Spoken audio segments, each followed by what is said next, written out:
மாணவர்கள் அனைவருக்கும் வணக்கம். இன்னைக்கு வீடியோல நம்ம டிஎன்பிஎஸ்சி குரூப் 4 கவுன்சிலிங் ப்ராசஸ்ல எப்படி நாம ஒரு டிபார்ட்மெண்ட்டை சூஸ் பண்ணணும், நமக்கு ஏத்த டிபார்ட்மெண்ட்டை சூஸ் பண்றதுக்காக ஒரு 4 கிரைட்டீரியாஸ் இந்த வீடியோல நான் டிஸ்கஸ் பண்ண போறேன். இந்த 4 கிரைட்டீரியாஸும் உங்களுக்கு ஒரு நல்ல டிபார்ட்மெண்ட்டை சூஸ் பண்றதுக்கு ஹெல்ப்ஃபுல்லா இருக்கும்.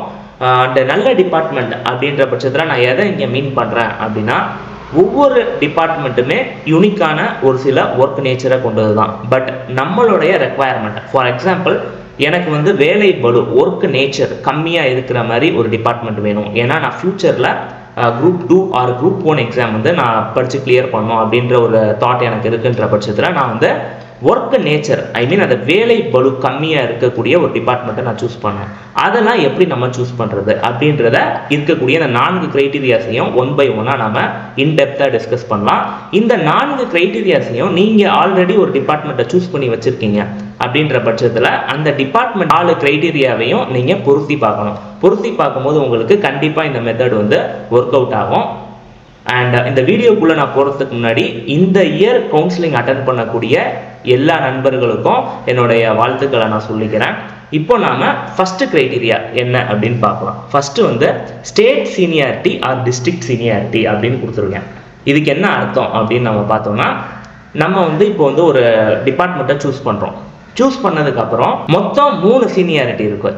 ஒன்று டிஸ்ட்ரிக்ட் சீனியாரிட்டி, இன்னொன்று ஸ்டேட் சீனியாரிட்டி, மூணாவதாக இருக்கிறது ஜோனல் சீனியாரிட்டி அப்படின்வாங்க.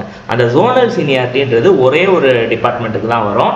அது கமர்ஷியல் டேக்ஸ் டிபார்ட்மெண்ட்டு. இந்த டிஸ்ட்ரிக்ட் சீனியாரிட்டி அப்படின்னா என்னன்னா, நமக்கு போஸ்டிங்கை டிரான்ஸ்ஃபர்னா என்னன்னா, நம்ம இப்போ ஒரு டிபார்ட்மெண்ட்டில் ஒர்க் பண்ணிட்டு இருக்கோம், ஒரு டிஸ்ட்ரிக்டில் ஒர்க் பண்ணிட்டு இருக்கோம் அப்படின்னா நம்மளுடைய பிளேஸ் ஆஃப் டிரான்ஸ்ஃபர் எப்படி இருக்கும்னா அந்த டிஸ்ட்ரிக்ட்டுக்குள்ளேயே இருக்கும். அதுதான் டிஸ்ட்ரிக்ட் சீனியாரிட்டி. ஸ்டேட் சீனியாரிட்டி அப்படின்னா என்ன அப்படின்னா, டிரான்ஸ்ஃபர்ஸ் அக்ராஸ் த தமிழ்நாடு இருக்கும். அக்ராஸ் த தமிழ்நாடுனா என்னன்னா, தமிழ்நாட்டில் எங்கே வேணால் நமக்கு டிரான்ஸ்ஃபர் போடுவாங்க. இது ஸ்டேட் சீனியாரிட்டிக்கு. இதற்கு எக்ஸாம்பிள் என்ன அப்படின்னு நம்ம பார்த்தோம்னா, ஸ்டேட் சீனியாரிட்டியில் உங்களுக்கு ரிஜிஸ்ட்ரேஷன் டிபார்ட்மெண்ட் வரும், லோக்கல் ஃபண்ட் ஆடிட் டிபார்ட்மெண்ட், இதெல்லாம் ஸ்டேட் சீனியாரிட்டியில் வரும். டிஸ்ட்ரிக்ட் சீனியாரிட்டியை விட ஸ்டேட் சீனியாரிட்டியில் தான் உங்களுக்கு நிறைய டிபார்ட்மெண்ட்ஸ் இன்க்ளூட் ஆகும். அதே மாதிரி டிஸ்ட்ரிக்ட் சீனியாரிட்டிக்கு ஒரு சில எக்ஸாம்பிள்ஸ் நம்ம பார்த்தோம்னா, ரெவென்யூ டிபார்ட்மெண்ட்டு, ரூரல் டெவலப்மெண்ட்டு, இதெல்லாம் டிஸ்ட்ரிக்ட் சீனியாரிட்டிக்கு ஒரு எக்ஸாம்பிள். இப்போ நாம ஒரு டிபார்ட்மெண்ட்டை சூஸ் பண்றோம்னா அது ஸ்டேட் சீனியாரிட்டியில வருதா டிஸ்ட்ரிக்ட் சீனியாரிட்டியில வருதா அப்படின்றது நமக்கு கண்டிப்பா தெரிஞ்சிருக்க வேண்டிய ஒண்ணு. அதனால தான் இதை நான் எக்ஸ்பிளைன் பண்ணேன். ஃபர்ஸ்ட் கிரைட்டீரியா இதுதான், இந்த state seniority or district seniority. இதை நம்ம பார்த்துட்டோம்.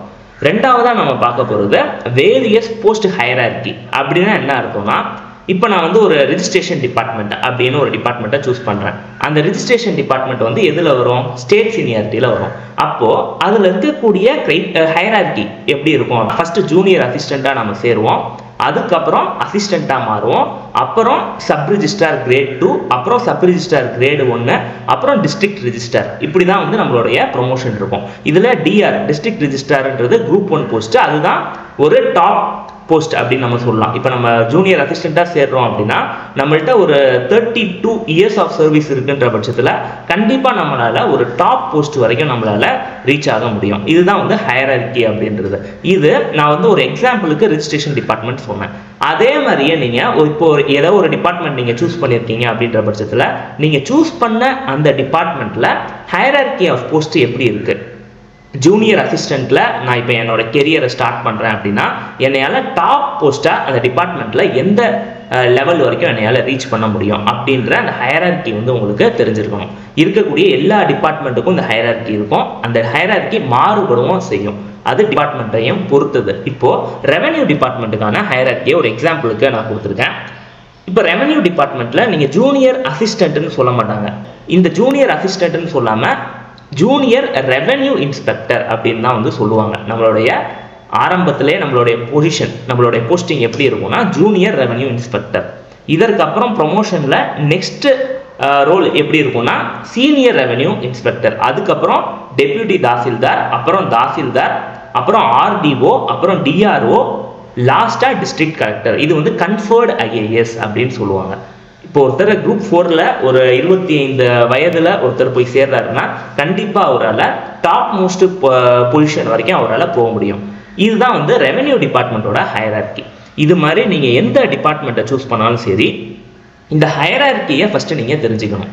அதுதான் ரொம்ப முக்கியம். இப்போ வந்து நான் ஒரு ஜூனியர் அசிஸ்டண்ட்டாக சேர்றேன், என்னையால் இன்னும் ஒரு 20-25 வருஷம் கழிச்சு எந்த போஸ்ட்டை என்னையால் ரீச் பண்ண முடியும் அப்படின்ற அந்த ஹையரார்க்கி நமக்கு தெளிவாக தெரியணும். இப்போ நம்ம 2 க்ரைட்டீரியாஸை டிஸ்கஸ் பண்ணிட்டோம். மூணாவதாக நம்ம பார்க்க போகிறது ப்ரொமோஷன் ப்ராசஸ்.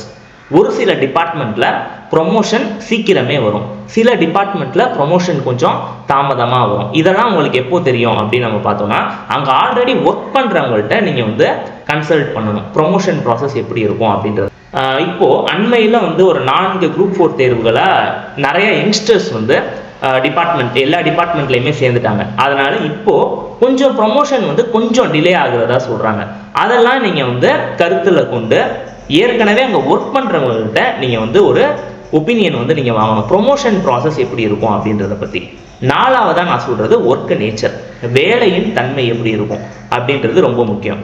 இப்போ எனக்கு ஃப்யூச்சரில் இன்னும் ஒரு நெக்ஸ்ட்டு நான் குரூப் 2 எழுத போகிறேன், குரூப் 1 எழுத போகிறேன், டெபுட்டி கலெக்டர் ஆகணுன்றது என்னுடைய லட்சியம். அப்படின்ற பட்சத்தில் நீங்கள் என்ன பண்ணணும்னா, எந்த டிபார்ட்மெண்ட் வந்து ஒர்க் நேச்சர் அந்த வேலை பளு பணி சுமை கம்மியாக எந்த டிபார்ட்மெண்ட்டில் இருக்குமோ அது மாதிரி டிபார்ட்மெண்ட்டை நீங்கள் சூஸ் பண்ணுறது ரொம்ப நல்லது. அது ஏன் நம்ம சொல்கிறோம் அப்படின்னா, உங்களுக்கு படிக்கிறதுக்கான நேரம் வந்து அந்த டிபார்ட்மெண்ட்டில் கிடைக்கும்.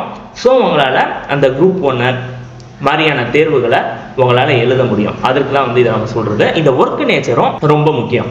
இல்லைங்க, நான் வந்து எனக்கு குரூப் 4ல் ஒரு நல்ல டிபார்ட்மெண்ட்டை நான் சூஸ் பண்ணணும், எனக்கு இந்த குரூப் 4லே தான் நான் வந்து நீ இருக்கக்கூடிய சர்வீஸ் ஃபுல்லாகவே நான் குரூப் 4ல் கண்டினியூ பண்ண போகிறேன் அப்படின்ற பட்சத்தில் நீங்கள் என்ன பண்ணணும்னா, எந்த டிபார்ட்மெண்ட்டில் ப்ரொமோஷன் குவிக்காக வரும்ன்றதை நீங்கள் பார்க்கணும்.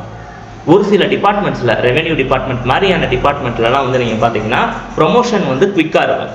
அது மாதிரியான டிபார்ட்மெண்ட் என்னன்றதை ஐடென்டிஃபை பண்ணி நீங்கள் வந்து ப்ரொமோஷன் குவிக்காக இருக்கக்கூடிய டிபார்ட்மெண்ட்டை நீங்கள் எடுக்கணும். Revenue department, rural development department, இதெல்லாம் வந்து உங்களுக்கு ப்ரொமோஷன் குவிக்காக இருக்கும். நான் ஒரு சில எக்ஸாம்பிள்ஸ் தான் சொல்கிறேன். நீங்கள் வந்து இப்போது நெக்ஸ்ட்டு இனிமேட்டு நான் எக்ஸாம் எழுதவே மாட்டேன் அப்படின்ற பட்சத்தில் எந்த டிபார்ட்மெண்ட் வந்து உங்களுக்கு ப்ரொமோஷனல் ஆஸ்பெக்ட் நல்லா இருக்கோ அந்த டிபார்ட்மெண்ட்டை நீங்கள் சூஸ் பண்ணணும். இல்லை நான் வந்து எனக்கு குரூப் 1 தான் என்னுடைய டார்கெட் அப்படின்ற பட்சத்தில் நீங்கள் வந்து இந்த பணி சுமை கம்மியாக இருக்கக்கூடிய டிபார்ட்மெண்ட்டை நீங்கள் சூஸ் பண்ணணும். அதுதான் நான் இந்த இடத்துல சொல்ல விரும்புகிறேன்.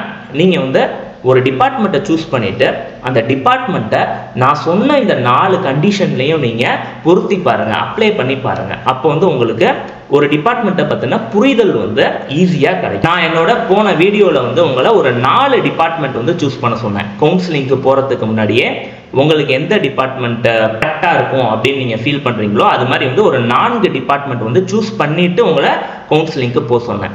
நீங்கள் சூஸ் பண்ணியிருப்பீங்கன்னு நான் நம்புகிறேன். அந்த சூஸ் பண்ண டிபார்ட்மெண்ட்டை இதை பேஸ் பண்ணி நீங்கள் ஒரு வாட்டி அப்ளை பண்ணி பாருங்கள், கண்டிப்பாக நல்ல ரிசல்ட்டை உங்களுக்கு கொடுக்கும். அண்ட் கவுன்சிலிங்கில் நீங்கள் எந்த டிபார்ட்மெண்ட் எதிர்பார்க்குறீங்களோ அந்த டிபார்ட்மெண்ட் உங்களுக்கு கிடைக்கணும். அதற்கு என்னுடைய வாழ்த்துக்கள். இதோட நான் என்னோட இந்த வீடியோ நான் ஃபினிஷ் பண்ணுறேன். உங்களுக்கு ஏதாச்சும் டவுட்ஸ் இருக்கிற பட்சத்தில் கீழே கமெண்ட் செக்ஷனில் கமெண்ட் பண்ணுங்கள், அதற்கான ரிப்ளைவை நான் உங்களுக்கு உடனே ஷேர் பண்ணுறேன். இந்த வீடியோ உங்களுக்கு ஒரு பயனுள்ள வீடியோ அப்படின்னு நீங்கள் நினச்சிங்கன்னா இந்த வீடியோவை லைக் பண்ணுங்கள். உங்களை மாதிரி படிக்கிறவங்களுக்கும் இந்த வீடியோ நீங்கள் ஷேர் பண்ணுங்கள். அண்ட் இவ்வளோ நேரம் இந்த வீடியோ பொறுமையாக பார்த்துக்கு ரொம்ப தேங்க்ஸ். தேங்க்யூ. தேங்க்ஸ் ஃபார் வாட்சிங்.